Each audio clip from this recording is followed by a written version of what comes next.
4. Operation Paukenschlag. Germany didn't win the Second World War, but there were a couple times where they came very close. Operation Paukenschlag, also called the Second Happy Time by the German submarine commanders, was a brutal phase in the Battle of the Atlantic. In this operation, Axis submarines fought merchant shipping vessels on the east coast of the United States. In 1940, the Nazi regime's German U-boats enjoyed momentous success in the North Sea and the North Atlantic against the Royal Navy, which was known as the First Happy Time. However, by 1941, the German forces led by Hitler and the Italian forces led by Benito Mussolini declared war on the United States. This period earned its name as the Happy Time for the Germans because at this particular moment in history, U.S. defense measures were disorganized and very weak. The U.S. was so defenseless that U-boats were able to deliver enormous damage with very little risk to themselves. Throughout this period, the Axis submarines were able to sink 609 ships, causing thousands of lives to be lost, many of which were merchant mariners. And in total, only 22 U-boats were lost in comparison. The second Happy Time took place between January of 1942 to August of that same year, and it involved many German naval operations. Although in the US, Michael Gannon, an American historian, called this period America's second Pearl Harbor. After Germany declared war on the United States on December 11, 1941, right after the initial attack on Pearl Harbor, the US believed it was in a fortunate position. They had observed conflicts in the Mediterranean and the North Sea, and had the opportunity to learn all they could about naval warfare. However, Vice Admiral Karl Donitz, U-boat commander, saw the United States' entry into the war as a golden opportunity for the Germans. Donitz saw this as the perfect time to cast deadly blows in the tonnage war. Consequently, Hitler ordered an assault on America on December 11, 1941. Germany's Type 7 submarine, the standard at the time, were eventually capable of patrolling the eastern seaboard of North America, but during this period they had insufficient range. So the bigger Type 9 submarines were the only suitable weapons available to them at the beginning of the war. America's response at the start of 1942 was extremely hampered due to doctrine, poor organization, and a lack of anti-submarine warfare ships, aircraft, and personnel. Directly after Nazi Germany declared war on the US, U-boat commander Donitz started to implement Operation Paukenschlag. There were only 6 operational Type 9 ships available out of the 20 they had built, and one of the 6 experienced mechanical issues. This left only 5 long-range submarines for Germany's opening moves of their campaign, but they were fully loaded with fuel, ammunition, and food.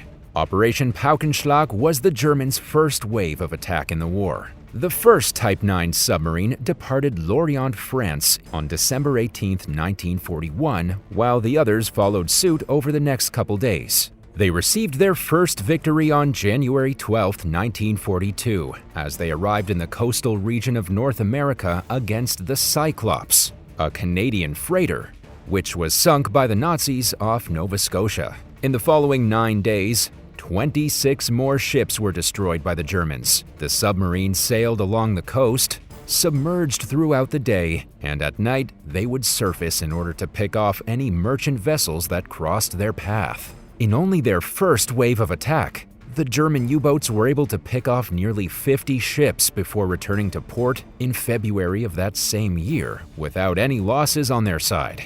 By the time the second wave of Type 9 ships appeared in the North American waters, the third wave, known as Operation Neuland, reached its patrol area near the oil ports of the Caribbean. Donitz also sent shorter-range Type 7 submarines to the east coast of the U.S. as well. With the support of U-459, which was a Type 14, the U-boat offensive was pushed into the Gulf of Mexico in search of Allied tankers. On April 21st, 600 miles, or 965 kilometers northwest of Bermuda, U-459 refueled 14 U-boats, including several Type 7s through May 6th. They then headed for the Caribbean and the Gulf, where they sank a total of 115 ships. half of which were tankers. Astonishingly, German U-boats sank another 122 ships in June. While Operation Paukenschlag definitely gave the Nazis an upper hand in the beginning of the war, we all know how things turned out in the end. 3. Operation Neuland. The extension of unrestricted submarine warfare during the Second World War into the Caribbean Sea was nicknamed Operation Neuland by the German forces. The Nazi U-boats demonstrated range in order to disrupt the United Kingdom's petroleum supplies, as well as the United States' aluminum supplies. This action had not been previously anticipated in the Allies' pre-war planning phase, and U-boats were successful throughout the vulnerable area for several months. The Panama Canal in the southwest, as well as the Venezuelan oil fields in the southeast, made the Caribbean strategically significant in the war. The Royal Dutch Shell oil refinery, located on the Dutch-owned Curaçao, processed roughly 11 million barrels per month and was the largest refinery in the world at the time. The Pointe-à-Pierre refinery on Trinidad was the biggest in the British Empire, and another huge refinery was present on Aruba as well. 4 oil tankers full of petroleum were required by the British Isles on a daily basis amidst the early years of the war. Most of the oil was coming from Venezuela through Curaçao, since the Italians blocked any possible passage through the Mediterranean Sea from the Middle East. For the United States, the Caribbean held further strategic significance. The country's Gulf of Mexico coastline, including Mississippi River trade and petroleum facilities, could be defended at 2 points. The U.S. was well equipped to defend the Straits of Florida, but wasn't in the best position to prevent access to the Caribbean from the Yucatan Channel. Declaration of war in December of 1941 removed U.S. neutrality assertions, which previously protected shipping trade in the Western Atlantic. The U-boats observed the United States' ineffective anti-submarine warfare measures along the Atlantic coast during Operation Paukenschlag, and this encouraged the utilization of German Type 9 submarines.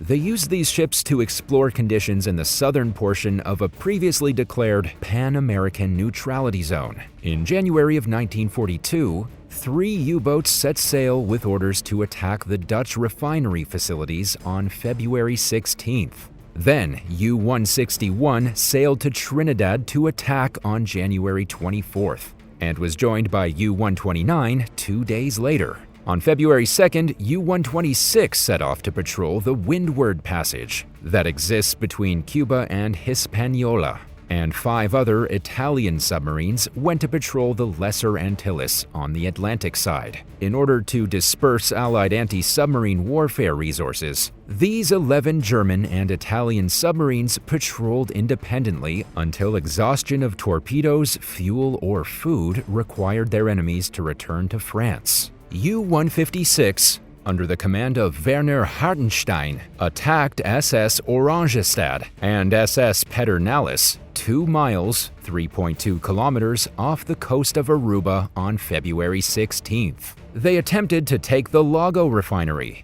but due to a mishap by one of the crewmen, the tampion from the muzzle was not removed, causing the gun barrel to splay open. This didn't stop them though, and U-156 sailed 14 miles (22.5 kilometers) to the west past Oranjestad, and then fired 3 torpedoes at the Arkansas, a shell tanker. However, only 1 torpedo actually struck the vessel, doing minor damage. Hartenstein ordered the U-boat to stay submerged just north of Aruba after daybreak, and at nightfall, the captain received permission to travel to Martinique so they could repair the damaged gun barrel. After repairs were completed, they were able to sink 4 more ships before returning home at the end of February 1942. In total, U-156 alone sank 7 ships, 4 belonging to the United Kingdom and 3 U.S. vessels. That same month, U-67 sank 3 ships, U-502 took down 6, U-61 sank 9, U-129 took 7, and U-126 destroyed another 9 ships. mostly American vessels. With the Italians working with the Germans, they were able to take down an additional 16 boats. Operations Paukenschlag and Neuland were opened with roughly the same number of U-boats, but Neuland was more effective and enhanced by the coordination with the Italian submarines. The level of success by the German and Italian submarines against undefended ships sailing independently was hardly repeated. Because of this, Operation Neuland marked a high point of the Axis cooperation throughout the Battle of the Atlantic. Do you think Hitler was insane, or do you think he was just evil? Let us know in the comments, and while you're at it, hit that subscribe button. 2. Operation Barbarossa.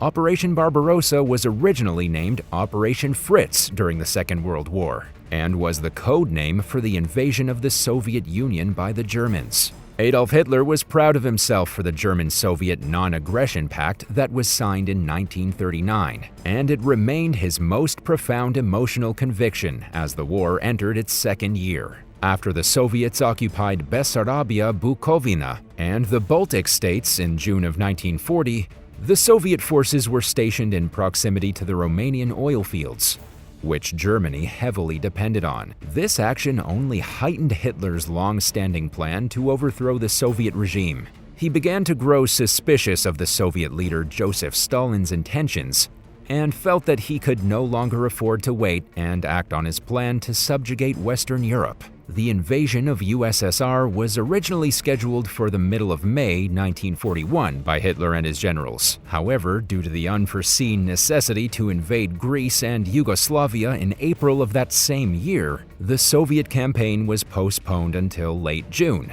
Hitler's swift victories in the Balkans enabled him to keep his revised timetable, but because he was delayed by 5 weeks, the time required to carry out the USSR invasion was shortened. This proved to be detrimental to the German forces since winter in Russia arrived earlier than usual in 1941.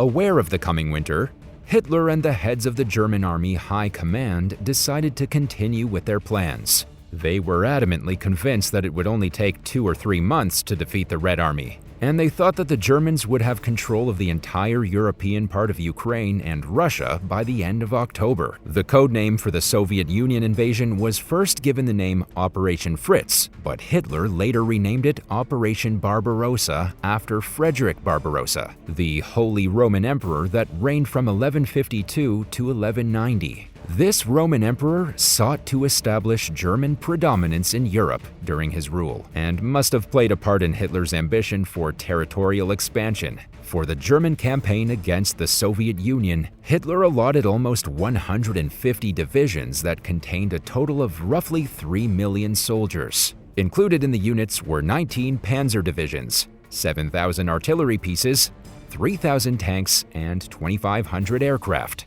The Barbarossa force, in effect, was the most powerful and largest invasion force ever in human history. Another 30 divisions of Romanian and Finnish troops further increased the German strength. However, even with the added troops, the Soviet Union had about 3 times the number of aircraft and tanks than the Germans did. Hitler's chance at victory was also greatly hindered because the German intelligence service highly underestimated Stalin's troop reserves that could be brought up at a moment's notice from the depths of the USSR. They had planned for about 150 divisions in the western region of USSR and believed that another 50 could be produced at some point.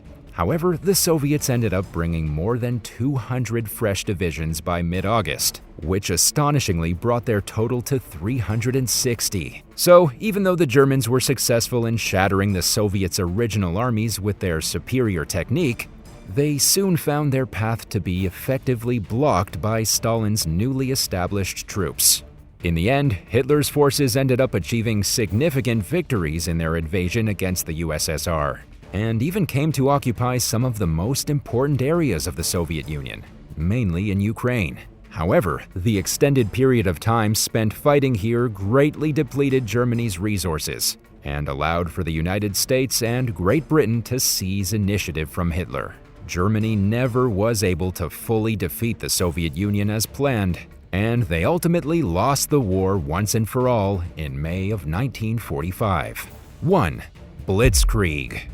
The method of offensive warfare utilized by Nazi Germany's military is called blitzkrieg, which means lightning war.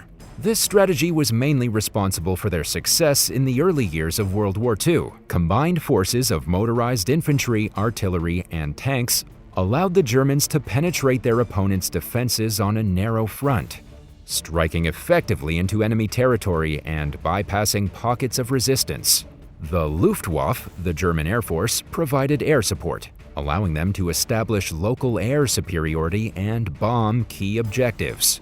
At the time, the key to effectively carry out blitzkrieg operations was radio communication. This helped commanders keep the enemy off guard and also enabled them to coordinate the advance of their forces. These techniques were used in 1939 when, after a series of encirclement battles, the Polish army was destroyed. Hitler then attacked France in May of 1940. Using his panzer divisions, the Nazi regime was able to smash through France's slow-moving formations and adequately cut off the British Expeditionary Force at Dunkirk. This strategy proved to be a success and was also used in the invasion of the Soviet Union, which took place in 1941, where a huge number of Soviet troops were obtained.